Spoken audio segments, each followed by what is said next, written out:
할렐루야. 네, 반갑습니다. 오늘 또 하나님 말씀에 은혜 받는 그런 복된 시간이 되시기 바랍니다. 예, 오늘은 이제 지난 5월달은 가정의 달이죠. 그래서 첫째, 둘째는 어버이에 대해서 우리가 메시지를 나눴습니다. 5월 15일 날은 스승의 날이 있습니다. 그래서 5월 셋째 주일은 우리가 스승에 대해서 좀 우리가 생각해보는 그런 그 시간으로 갖기를 원합니다. 우리가 좁은 의미로는 교회 안에 말씀 사역자들이 있습니다. 좁은 의미로 교역자들이 있다 그 말이에요. 좀 더 넓은 의미로는 교회에서 말씀 사역을 하는 사역자들이 교회학교 교사와 그리고 구역에서 봉사하는 구역장과 권찰들이 있습니다. 전부 말씀 사역자들이죠. 좀 더 넓은 의미로는 가정에서 우리 모든 부모님들이 자녀들을 향한 사역자들입니다. 그래서 우리가 오늘 본문 말씀, 우리가 오늘 나누고자 하는 말씀은 우리 모두에게 해당되는 말씀이다. 그렇게 생각하면서 우리가 오늘 말씀을 좀 접하도록 이렇게 하겠습니다. 지난 주간에도 제가 어떤 글을 읽는 중에 오늘 말씀과 조금 좀 관계가 있는 그런 좀 우스운 얘기지만 메시지가 있는 그런 글을 제가 읽었습니다. 그걸 오늘 말씀 본문에 들어가기 전에 잠깐 나누고 오늘 본문에 들어가도록 하겠습니다. 우리 이제 가정에 돌아가면 어린 자녀손들이 있죠. 어린 자녀들이 있고 또 손자, 손녀들이 있는데 그 아이들이 볼 때 자기 엄마, 아빠가 교회에서 몇 학점을 받고 신앙생활 하는지를 다 안다는 거예요. 우리 엄마, 아빠가 A학점인지 교회에서 B학점인지 그 아이들이 다, 아니면 문제 아이인지 아이들이 다 안다는 겁니다. 우리 교회에서 우리 엄마, 아빠가 낙제생인지 그것도 말을 안 해서 그렇지, 패니까 말을 안 해서 그렇지 다 알고 있다는 거예요. 그리고 다 평가하는데 그 평가가 아주 정확하답니다. 아침부터 목사님 기분이 좀 안 좋습니다. 그래서 저는 그걸 못 느꼈던 건데 좀 예민한 그 교육받은 부모들은 자기 자녀들하고 다른 교회 나가기를 원한답니다. 점수 안 받으려고 너희들은 너희 교회에 있고 우리는 우리 교회에 있자 이렇게 하는 부모들도 있다는 거예요. 그러면서 이제 한 예를 들었어요. 주일날 아침이었습니다. 어떤 아버지가 아들에게 이제 교훈을 했습니다. 돈 5,000원짜리를 주일학교 가는 아들에게 딱 주면서 한마디 했어요. 너 오늘 교회 가서 이거 가지고 헌금하고 주일학교 선생님 말 잘 듣고 착하게 하고 와야 된다. 그리고는 자기는 이제 골프채를 메고 나갔어요. 집을 나가려고 하는데 이 아들이 돌아서는 아버지에게 아버지 하고 두 번 불렀어요.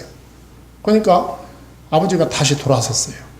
돌아서니까 그 받은 돈 5,000원을 돌려주면서 뭐라고 말을 했느냐 하면 아버지 골프 치실 때 힘드시죠? 이것으로 아이스크림 사 잡수시고 착하게 치고 오세요. 아버지가 갑자기 멍해지면서 이 자식 봐라. 한 방 먹은 거 아니야. 그러니까 말하자면 이 자식 봐라 그랬어요. 그랬는데 그 주일학교 나가는 아들이 아버지한테 한마디 하는 거야. 또 뭐라 하겠느냐 하면 놀라운 말을 했어요. 다 알고 있는 거야. 그러니까 아버지는 대학도 좋은데 나오시고 공부도 잘하셨고 돈도 잘 벌고 말도 잘하시는데 그래놓고 다른 아빠 엄마들은 다 주일학교 선생님 하신단 말이에요. 아빠는 사회에서 성공하신 분이 왜 교회에서는 아무것도 안 하세요? 뭐 하시는 거예요? 가서 아이스크림 사잡수시고 착하게 하고 오세요. 그 아버지가 주일날 아침에 아들한테 된통 당한 거예요. 그랬더니 아버지가 그냥 아무 소리 안 하고 그냥 갈라니 이게 너무 자존심이 상하고 그래가지고 아버지가 큰 소리로 야! 내년부터 할 거야 이 자식아. 이러면서 나갔다고 합니다. 네. 제가 그 글을 읽으면서 그 글 마지막 멘트가 이제 뭐냐 하면은 성공한 부모일수록 가정에 소홀할 수 있는 비율이 높다 그랬어요. 예. 그리고 성공한 부모일수록 교회에 소홀한 사람들이 많을 수 있다. 예. 이제 이렇게 하면서 글이 쭉 이어져 나가는 내용입니다.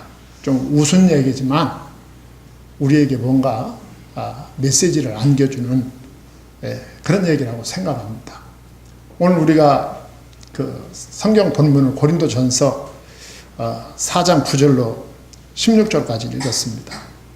오늘 바로 앞에 본문은 사도 바울이 너무 가슴이 아픈 거예요. 예. 왜 그러냐면 고린도 교회인들이 변한 거야. 예. 사도 바울이 고린도에 가서 복음을 전하고 그 고린도 교인들이 복음을 받고 그 교인으로 성장할 때에는 너무너무 순수했단 말이죠. 그 교인들이. 예. 그런데 몇 년이 지나는 도중에 사도 바울이 고린도를 떠나 있는 동안 그 교인들이 변해버렸어요. 어떻게 변했느냐? 6절에 보면 앞에 바로 6절에 보면 교만이라는 말이 나옵니다. 교인들이 교만해진 거예요. 예. 그리고 7절에 보면 자랑이라는 말이 나옵니다. 교만에 빠지고 자랑에 빠졌다. 고린도 교인들이. 그리고 바로 앞에 8절에 보시면 우리가 없는 동안에 너희가 왕이 되었도다 그랬어요. 너희가 왕이 되었도다. 그래 왕이 되라. 왕이 되는데 진정한 왕이 돼야 된다. 그런 얘기를 하고 있죠. 한마디로 말해서 고린도 교인들이 완전히 변질됐다 그 말이죠. 여기에 사도 바울이 큰 충격을 받은 거예요. 자기가 개척하고 자기가 세운 그 고린도 교인들 그렇게 순수하게 하나님의 말씀 받고 성장하던 그 교인들이 완전히 변질돼 버렸다. 교만한 사람으로 자랑에 빠진 사람으로 자기 스스로가 왕이 되는 사람으로 완전히 변질돼 버렸다. 사도 바울은 그들에게 권면하는 말씀이 본문 말씀입니다. 예. 그들에게 진정한 그리스도인의 길이 어떤 것인지, 예. 진정한 제자의 길이 무엇인지를 보여주고 있어요. 예. 모든 성도는 넓은 의미에서 주님의 제자가 돼야 됩니다. 스승이 돼야 된다 그 말이에요. 주님을 증거하는, 주님을 가르치는 주님의 제자가 돼야 된다. 주님의 제자가 될 수 없다면 주님의 제자가 되는 것이 인생의 목표라도 돼야 된다 라고 하는 것을 오늘 본문을 통해서 가르쳐주고 있는 거예요. 그래서 첫째로 9절에서부터 13절까지 보면 사도 바울이 참된 제자의 길이 어떤 것인가를 보여주는 거예요. 예. 우리는 우리 자녀 손들에게 복음을 증거하는 스승, 주님의 제자가 돼야 된다. 교회에서 목회자로 성도들에게 복음을 증거하는 제자가 돼야 된다. 우리가 구역장으로, 교사로, 권찰로 성도들에게 하나님의 말씀을, 주일학교 학생들에게 예수 그리스도의 증인으로 살아가는 주님의 참된 제자가 돼야 되는데 그 제자의 길이 어떤 것인지를 오늘 본문 9절로 13절에서 두 가지로 보여줍니다. 주님의 참된 제자란 복음을 위해서 제물이 된 자다. 그렇게 9절에서 말씀하고 있어요. 예. 제물이 된 자다. 제물이 되기 위해서는 반드시 죽어야 됩니다. 산채로는 제물이 될 수 없어요. 그러니까 우리가 복음을 위한 그리스도인의 삶이라고 하는 것은 반드시 죽어야 하는 삶이다 그 말이죠. 죽은 자는 말을 하지 못합니다. 그래서 사도 바울은 날마다 나는 죽노라 그랬어요. 예. 내가 죽지 않고는 신앙생활이 불가능하다.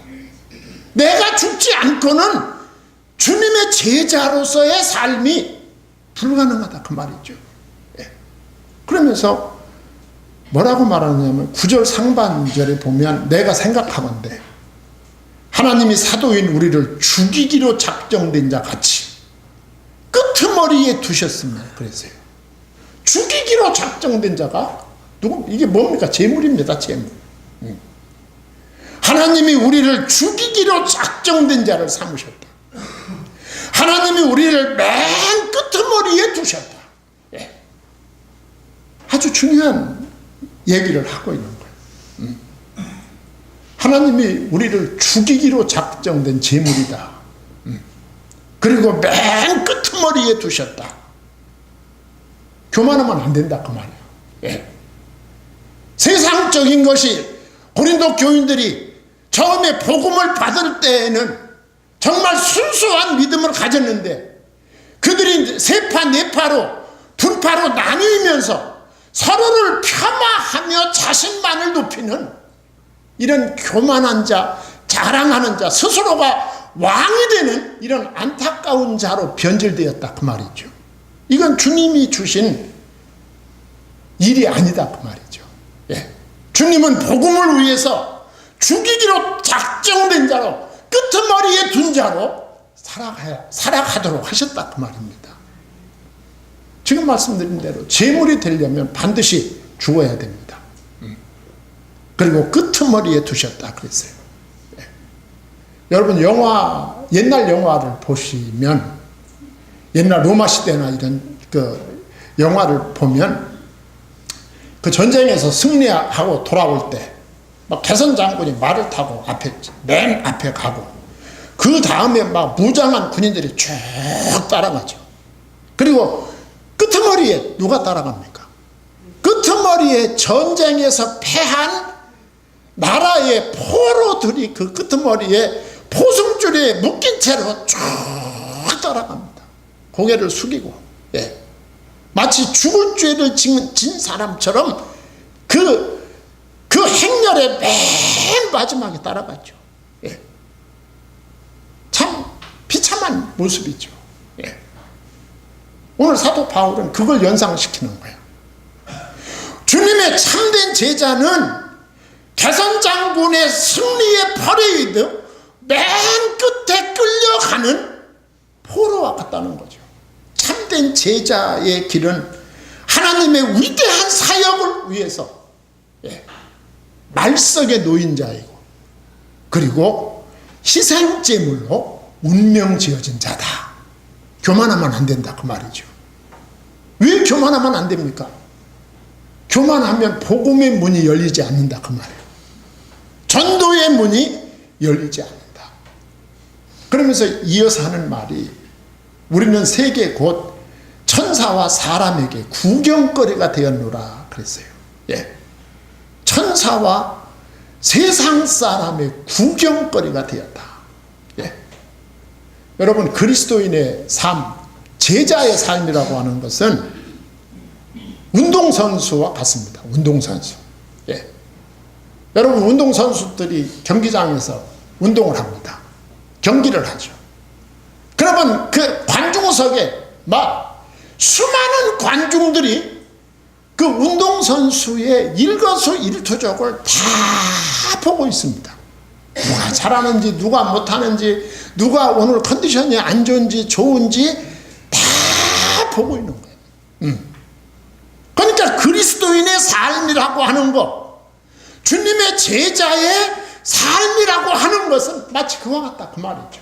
세상 사람들 앞에 투명하게 노출되는 삶이 그리스도인의 삶이다.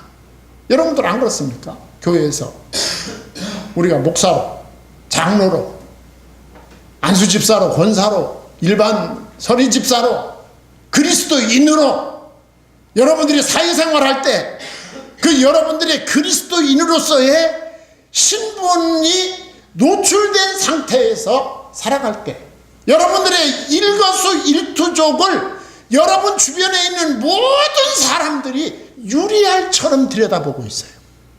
저 사람이 그리스도인으로서 어떻게 살아가고 있는지 그거를 하나도 남김없이 다 지켜보고 있습니다. 어떻게 보면 참 사도 바울이 그 얘기하는 거예요. 우리는 세계 곧 천사와 사람에게 무엇거리? 구경거리가 되었다 그랬어요. 사람들이 다 바라보고 있어요. 그러니까 참된 제자, 참된 그리스도인은 천사와 사람들이 지켜보는 데서 제자답게 죽음의 길, 재물의 길을 가야 된다는 것이죠. 그렇게 가지 아니할 때 복음 전도의 문이 막힌다 그 말이죠. 예, 막힌다. 그리스도인은 제자의 삶은 구경거리의 생애다. 숨길 수가 없다.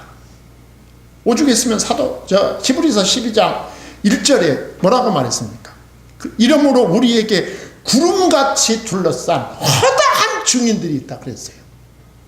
우리 주변, 우리를 지켜보는 이런 증인들이 우리 주변에 얼마든지 산재해 있다 그 말이죠.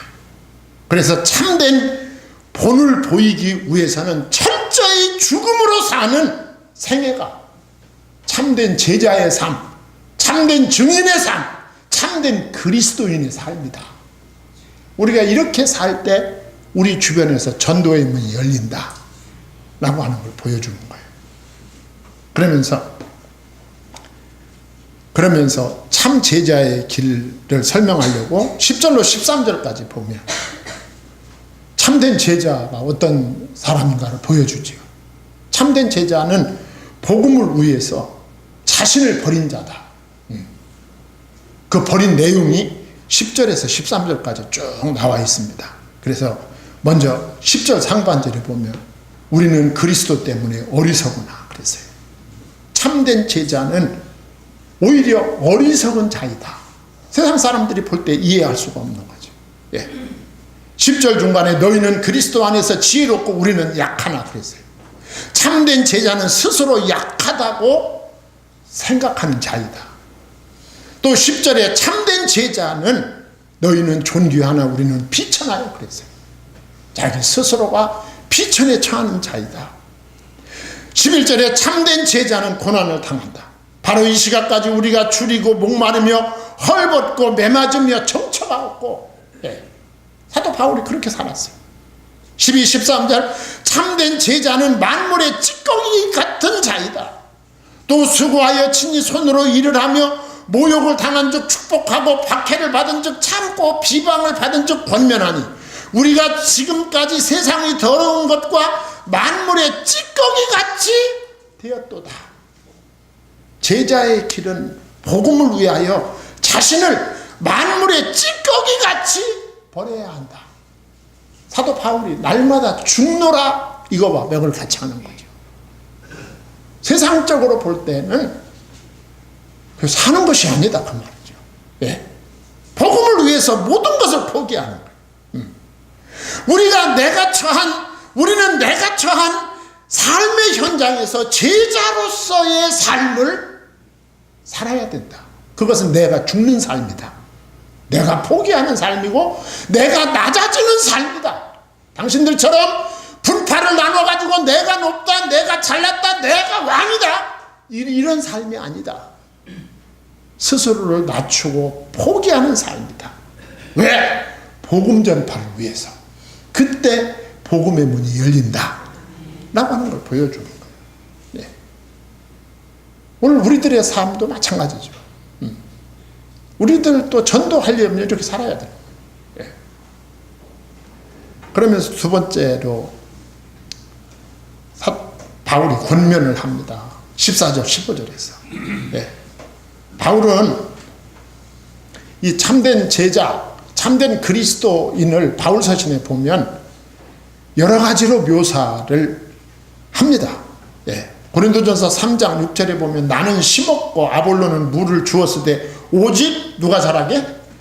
하나님께서 자라나게 하셨나니 그랬어요.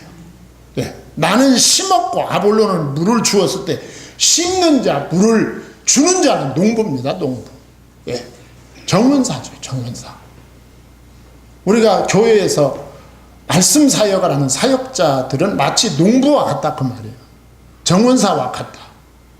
농사는 기다려야 됩니다. 예. 물을 주면서 걸음을 주면서 김을 매면서 그 긴긴 세월을 기다려야 돼요. 농사는 하루아침에 열매를 수확할 수 없어요. 예. 봄에 씨를 뿌리고 가을까지 이 농부와 정원사는 기다립니다.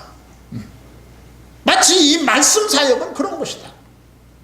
우리들이 교회에서 사역할 때도, 가정에서 우리 자녀들을 양육할 때도 이 기다리는, 농부와 같이 기다려야 된다. 예. 기도하면서 물을 주면서 김을 매면서 기다려야 된다. 또한 사도 바울은 고린도전서 3장 10절 11절에서 마치 우리 말씀 사역자들을 건축자에 비유를 했어요. 건축자. 예. 고린도전서 3장 10절에 내게 주신 하나님의 은혜를 따라 내가 지혜로운 건축자와 같이 터를 닦아둠에 다른 이가 그 위에 세우나니 그러나 각각 어떻게 그 위에 세울까를 조심할지니라. 이 닦아둔 것 외에 능히 다른 터를 닦아둘 자가 없으니 이 터는 곧 예수 그리스도니라 그랬어요. 건축은 여러분 한 번에 이루어지지 않습니다. 벽돌을 하나하나 쌓아나갑니다. 제가 4년 전에 운동을 시작했는데 그 운동 선생님이 나한테 해준 말이 있어요. 내가 처음 그 운동으로 갔는데 그 운동 선생님이 뭐라고 말해주느냐 하면, 회원님, 운동하는 것은 건물을 짓는 것과 같습니다. 그랬어요. 벽돌을 쌓는 것과 같습니다. 매일같이 한 장씩 쌓아나가면 건강이라는 건축물이 이루어집니다. 그 친구 목사님도 아닌데. 네. 그 말을 듣고 제가 열심히 뛰는 거예요, 지금도. 네. 우리가 영적으로 신앙생활도 똑같다. 네. 하루하루 쌓아나가야 돼요. 하루하루. 기도로, 말씀으로, 네. 충성으로, 헌신으로 하루하루 쌓아나갈 때 완성되는 거죠. 마지막에. 완성돼. 그 다음에 고린도전서 4장 1절과 2절에 보면 이 일꾼이라고 그랬어요. 일꾼. 예. 참내, 그 주님의 제자, 그 말씀 사역자들을 일꾼이라고 해요. 일꾼. 예. 사람이 마땅히 우리를 그리스도의 일꾼이요 하나님의 비밀을 맡을 자로 여길지어다. 하나님의 비밀을 맡은 자는 청직입니다. 일꾼과 청직이다 그랬어요. 청직. 그리고 맡은 자들에게 구할 것은 충성이니라 그랬어요. 자, 이렇게 여러 가지로 일꾼을 묘사를 했어요. 그러면서 14절과 15절에 보면 이제 사도 바울이 아버지의 마음으로 권면을 합니다. 사도 바울은요, 고린도 성도들이 그렇게 변질됐다는 말을 듣고 화가 났죠. 예, 일단 화가 났어요. 그래가지고 13절까지 우리가 지금까지 살핀 말씀을 보면 그 내용이 상당히 과격하죠. 예, 막 조소와 풍자를 가지고 그들을 책망을 했지 않습니까? 예, 책망을 하다 보니까 옛날 생각이 난 거예요. 옛날 생각. 옛날 생각이 무슨 생각일까요? 옛날 생각. 고린도 교회를 개척할 때 생각이 난 거야. 그 개척할 때 그 고린도 교회 성도들이 얼마나 하나님의 말씀을 사모하고 그 하나님의 말씀을 어린 아이와 같이 받아 먹고 성장하는 그때 모습이 딱 생각이 난 거야. 사도 바울이. 예. 그러면서 자식 같은 생각이 드는 거야. 고린도 이 성도들, 이 속썩이는 성도들이 자식 같다는 생각이 드는 거예요. 그래서 14절에 내가 너희를 부끄럽게 하려고 이 글을 쓰는 것이 아니라 그랬어요. 지금까지는 부끄럽게 하려고 쓴 것 같았어요, 내용이. 예. 근데 쓰다 보니까 이건 아닌 거야. 그래서 내가 너희를 부끄럽게 하려고 이 글을 쓰는 것이 아니라 오직 너희를 내 사랑하는 자녀같이 권하려 하는 것이라 그랬어요. 아버지의 마음으로 쓴 것이다 그 말이에요. 예. 아버지의 마음으로. 예.